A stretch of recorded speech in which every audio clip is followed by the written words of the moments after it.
আসসালামু আলাইকুম everyone, welcome back to my channel. কেমন আছেন সবাই?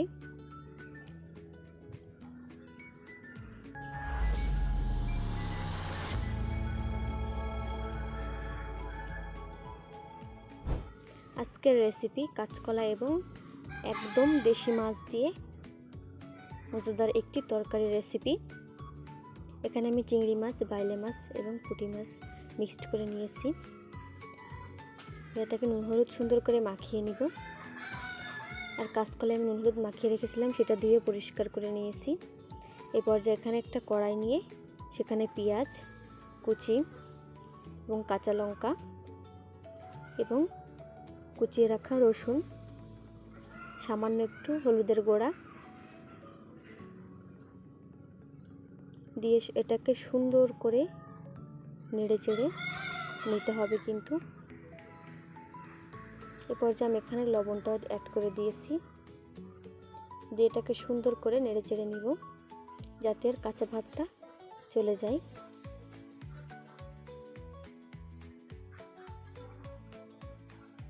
এভাবে একবার ট্রাই করে দেখবেন, খুবই ভালো লাগবে এবং খুবই তাড়াতাড়ি রান্নাটি হয়ে যাবে, ঝামেলা কম এবং ঝটপট রান্না হয়ে যাবে।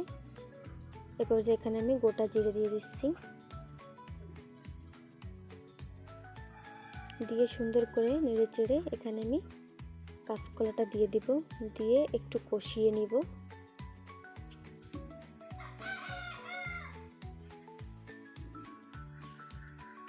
দেখুন আমি কিন্তু খুব ভালো করে এটাকে কষিয়ে নিচ্ছি।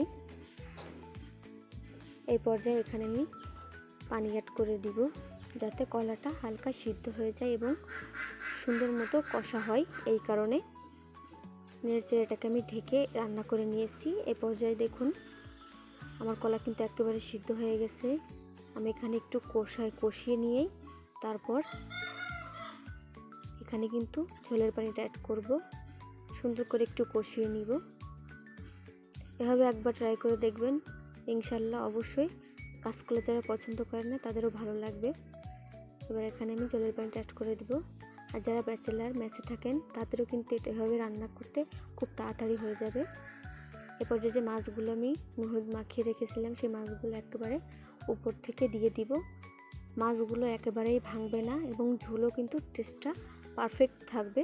আমি সেভাবেই আপনাদের করে দেখাচ্ছি। কিন্তু এই দেখুন কত সুন্দর হয়েছে, এটা দেখতে যেমন সুন্দর হয়েছে খেতেও কিন্তু ভীষণ মজা। বন্ধুরা, আপনারা যারা আমার ভিডিও দেখেন অবশ্যই আমার চ্যানেলটি সাবস্ক্রাইব করবেন। আর যারা আমার পুরনো বন্ধুরা আছেন ভিডিও দেখে লাইক কমেন্ট করবেন। আল্লাহ হাফেজ, পরবর্তী ভিডিওতে দেখা হবে। আসসালামু আলাইকুম।